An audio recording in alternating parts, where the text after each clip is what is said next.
welcome to today's class. The topic of today's class is interlinkages between rural factor markets. Before we get into the topic in a greater detail, let me just give you the brief outline of today's lecture. First, I'm going to focus on how these factor markets have emerged in the rural context. Secondly, I'll give you the idea about the theoretical context, which kind of theories actually explain this sort of factor markets. And thirdly, I'll be focusing on the interlinkages and meaning of the interlinkages.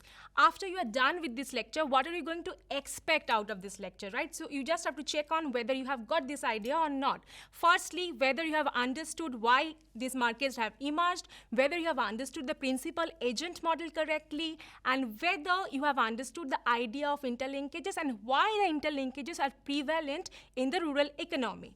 As the title of this class suggests that we are focusing on the rural economy and rural factor markets, so we need to first understand how do we conceptualize the rural economy. So rural economy can be divided between two broad sectors. One is farm sector and another is non-farm sector. What do you understand by farm sector? So basically, what type of economic activities do take place in farm sector? For example, it is agriculture, fishery, forestry would come under this farm sector. On the other hand, non-farm sector or non-farm activities actually includes activities like construction work or the retail shop or the rice mill. All this type of activities would come under this non-farm economy. Now, since we are trying to understand the factor markets, so let me give you one example. Let's say I am going to produce a land. So what are the various factors of production are required in this case? So for rice production, land is needed, labor is needed, likewise credit is also needed. So for rice production, land, labor and credit, these can be thought of as the various factors of production which are needed. Moving on, so in this context or in this specific class, we are going to focus on land market, labor market and credit market.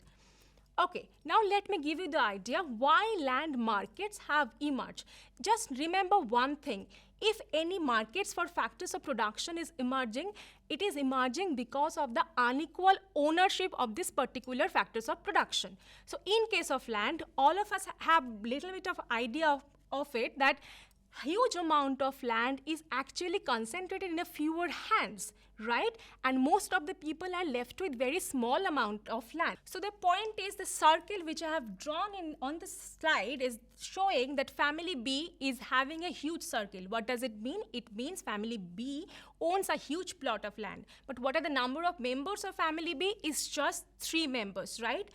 On the other hand, family C with 8 members, they own a very small plot of land. So what is happening here?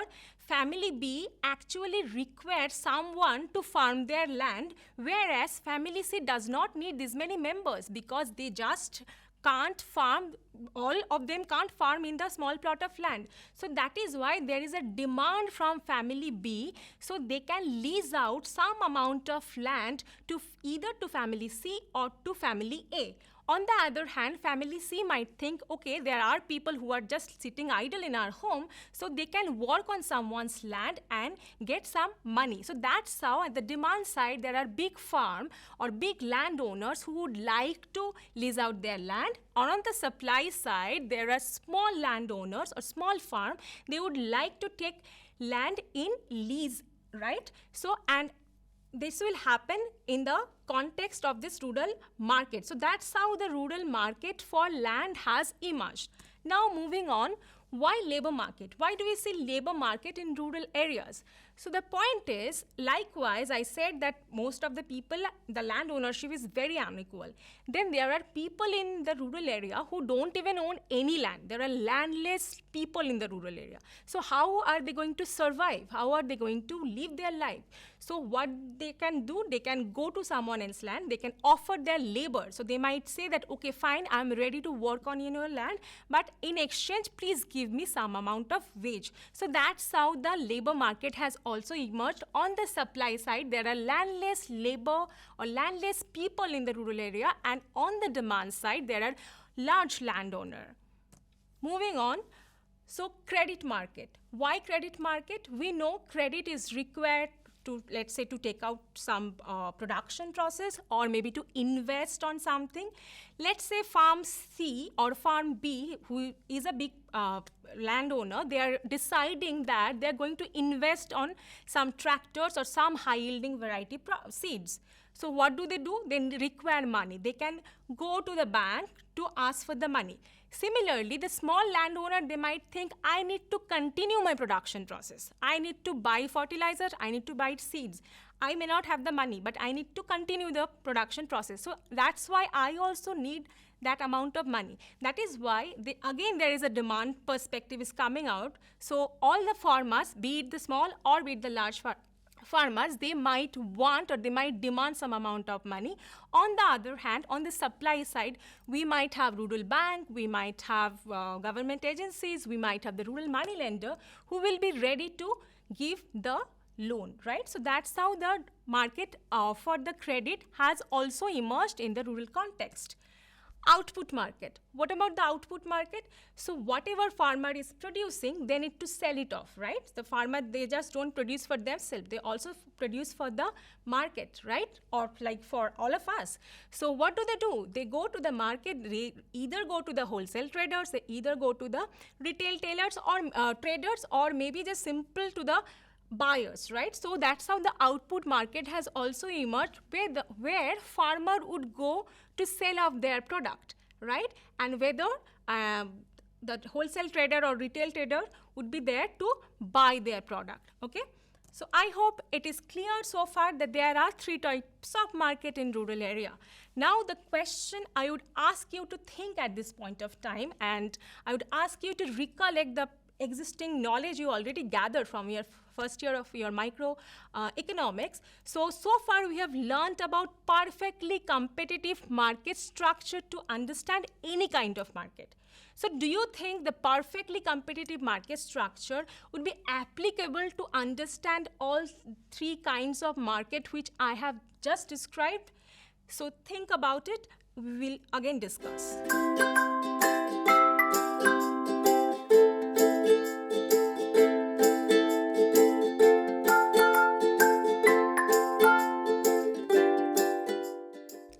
Okay, so perfectly competitive market structure. Let us just recapitulate the idea since you have already done it. So I'm not going to discuss in greater detail. I'm just going to flag a couple of points which would be essential to understand this particular class. So all of us have this idea about what is perfectly competitive market structure. We know there is no information asymmetry. That is, both the parties have proper information, right? In the perfectly competitive market structure, there is also no transaction cost involved. And most important, or the center idea of the perfectly competitive market structure, is that price signals everything. What do I mean by that? Price signals everything.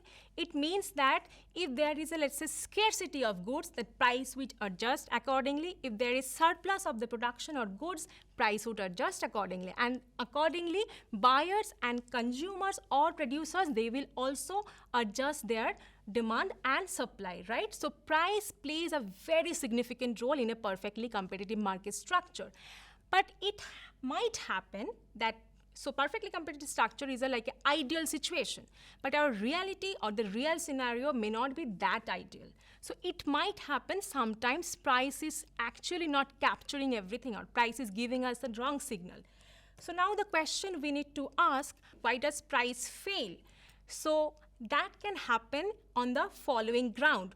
Let's say if there is information asymmetry. What do we understand by information asymmetry? Asymmetry is nothing but the idea, let's say when an economic interaction is taking place, let's say one party does not know about the interaction or does have much more information about the interaction which the other party does not have. That is called information asymmetry, okay? And this information asymmetry will actually help us to build up the concept called principal-agent model. So principal-agent model is again a kind of an economic interaction. One can model in the following way.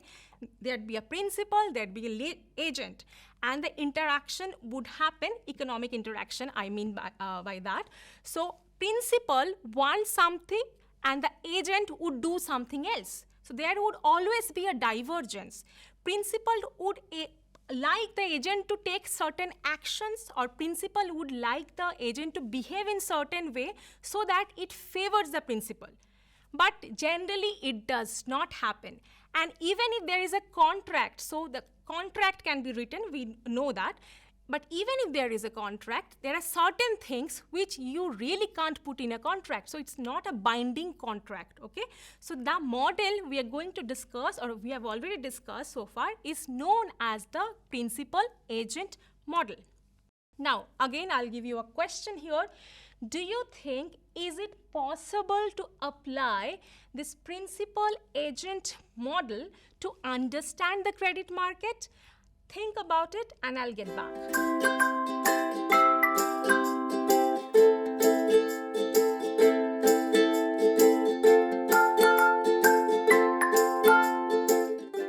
Yes, so how does one apply this principal agent model to the rural credit market? We have already discussed how rural credit market has emerged. So the point is, on the demand side, there are farmers, and on the supply side, there are banks and money lenders. So we can divide the rural credit market into two parts. One is formal credit market, another is informal credit market. Who are these formal lenders? Mostly banks. All of us have this idea about the banks, right? Other than these formal lenders, there are also informal lenders. For instance, money lenders, or maybe relatives, or maybe traders. So this is the rural credit market. Now, how are you going to apply this principal agent model? Remember, 3 points I'm going to discuss here. One is incentive, another is information, and third one is the existence of limit to contract. So the basic idea is, lender does not have information about the borrower. So who are the lender? Let's say the bank. Bank is lending the money. Bank does not have the information about the farmer or the borrower, whoever is taking the loan. What is lender incentive? Lender's incentive would always be that the borrower, they should invest the money in a project which would actually give them some return, right? Otherwise, the bank is not going to get back the money. So that is lender incentive. Always that project should be giving some repayment back to the bank. Third is the contract. So the point I was discussing earlier, that it is just not possible for the bank to know whether the borrower, they are going to give their effort, that 100% effort. So bank might ask you to put lot of documents to verify whether you exist in this country or not, but bank really can't verify that whether you are a lazy person or whether you are a risk lover or risk averse. So that is just not possible. So no way we can write a contract where we can write all these things in a distinct manner. So that is the existence of limit to contract.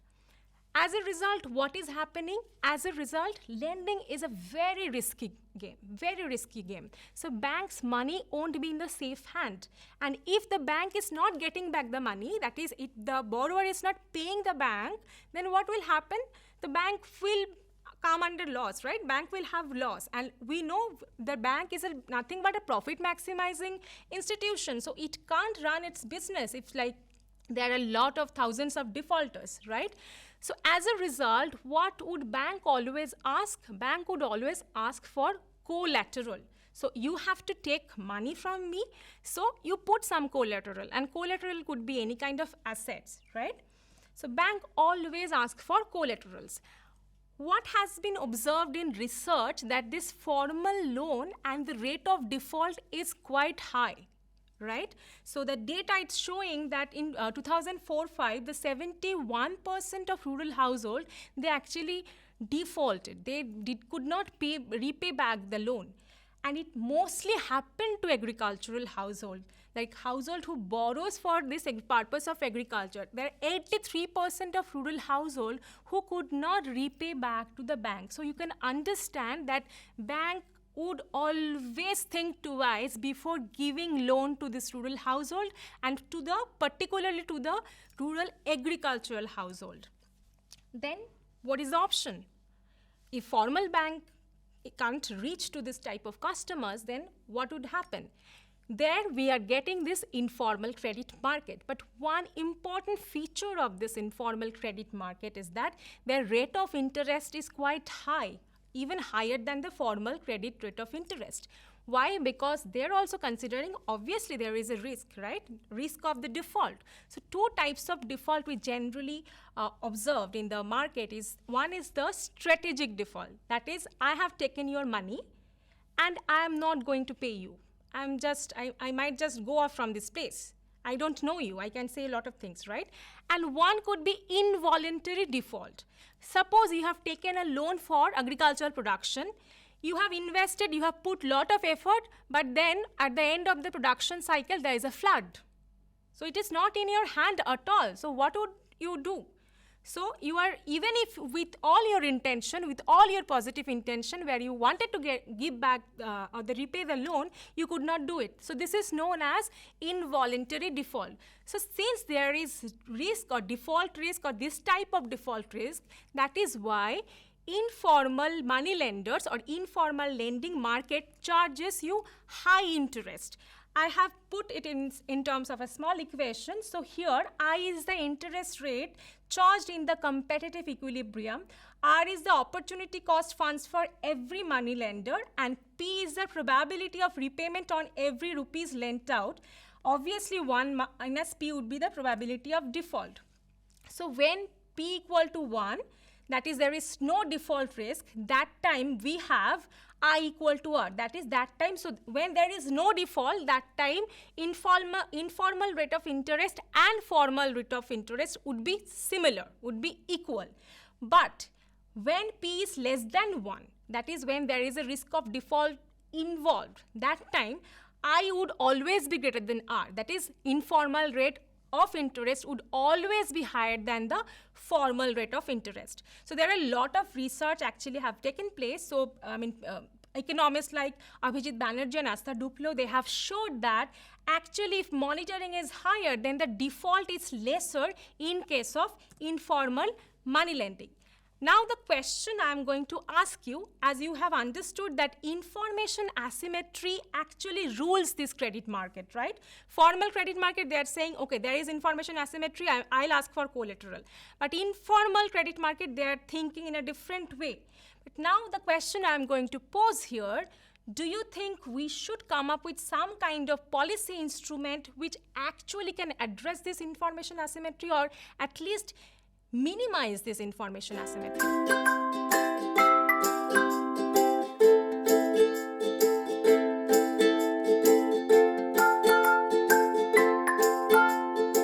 So could you figure out how can we actually take into account or take care of this information asymmetry?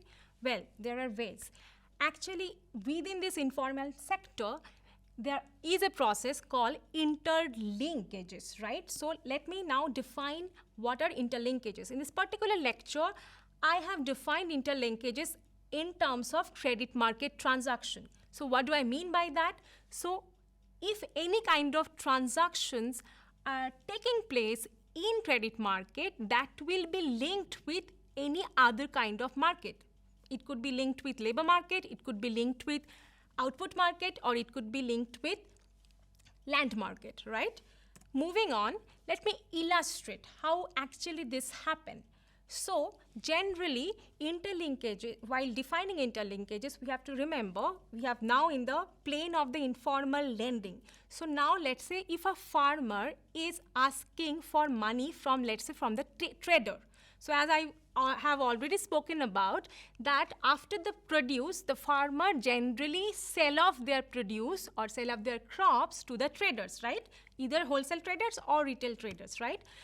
So it might happen at the beginning of the production process, farmer is taking this loan from the trader itself, and farmer doesn't have to give any collateral. The trader might ask, okay, once your production process is done, once you are done with the production, you just sell off all your produce to me.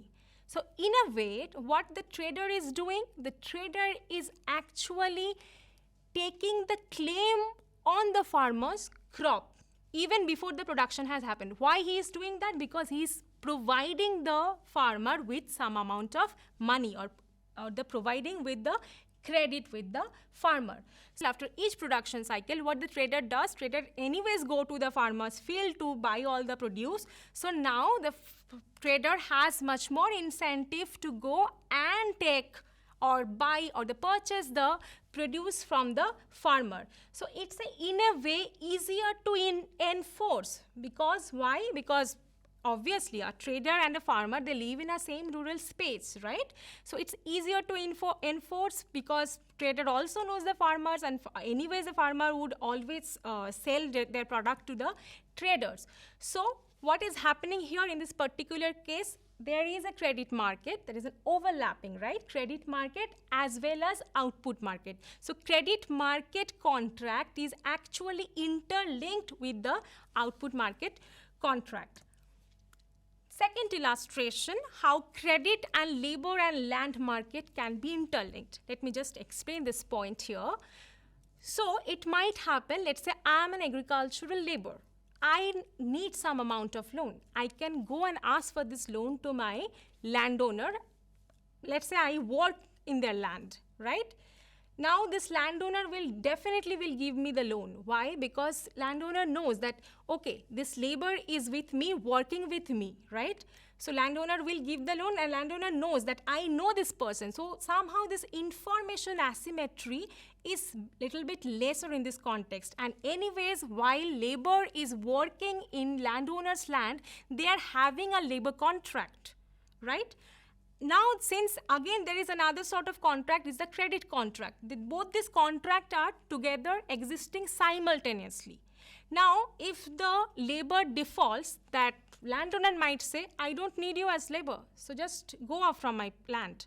So that threat is also there. So the labor will have the fear of losing the job. That is why the labor would give back the money. Right? So again, credit contract and labor market contract, both are getting interconnected here. Similarly, let's say not labor. I am a big landowner and I have a tenant on my land. So I have talked about this information asymmetry, or this idea of, effort. I don't know how much effort my tenant is going to put in the land. Okay, that was another problem. But here in this particular case, if my tenant has taken loan out from me, I would say, okay, fine, if you are not producing well, then your tenancy contract is gone. You are not going to get the tenancy contract from me anymore if you are not paying me back. Right? So again, this threat that your tenancy will be withdrawn. So that might work as a factor that the tenant is actually putting or exerting his or her 100% effort. So in a way, again, credit market contract and land market contract, both are getting interconnected. And it is also, advantage from the perspective of the informal lenders, because it's easier to monitor your labor, it's easier to monitor your tenant, or it is always easier to monitor the people you know, right? So transaction cost here would be very less. Now, moving on, as I have already talked about the research work by Abhijit Banerjee and Astha Duplo, it shows, they have shown that this informal credit contract actually is like a prevalent credit contract. But why? What are the reasons behind it? So the point is, there are a couple of reasons. Let me just give you the couple of reasons here. So the first one is, there are some kind of societies where charging interest is not allowed. You just can't charge interest in explicit sense, right? What you can do, you are giving the money, you are not mentioning that there is no interest, okay? But then you can say, okay, you give me back the interest in a different form, in a secondary form, right? So it could happen that labor is working in someone's land. Labor is saying, so there is no explicit interest, but labor has to work on the land till the time the loan gets repaid. Okay, this is called hidden interest. So there are various types of society which exist where we generally don't find this explicit rate of interest. Other than this, as I was talking about, there is no extra cost of supervision. Think about a bank. If the bank has to go to evaluate the project, bank has to send someone. But let's say if I know my worker is working on my land, anyways it's my land, I go and visit my land, right? So I don't have to put anyone extra to supervise the process, right? Then again, it also helps to prevent strategic default as well as the involuntary default, which we were quite worried to start with, right? Cost of monitoring is also very minimum in this particular interlinked contract, right?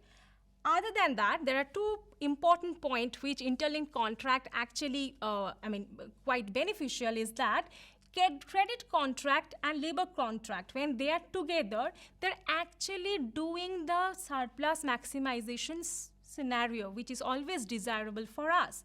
And pure credit contract is not at all efficient compared to that interlinked credit contract. So interlinked credit contract is always efficient. So that is why even if there are expansion of the formal credit market, that is why what we see, interlinkages are quite prevalent in that sense.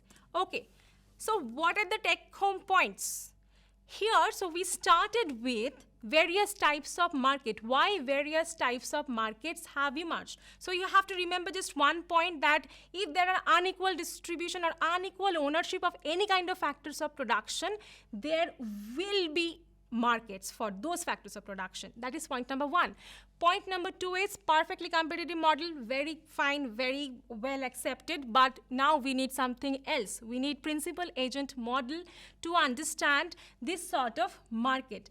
And definitely all rural markets are interlinked, and these interlinkages are very efficient, and these interlinkages also, the cost of monitoring is quite less, and risk of default is also quite less here. So information asymmetry is getting addressed to some extent in this kind of interlinked market. So thank you.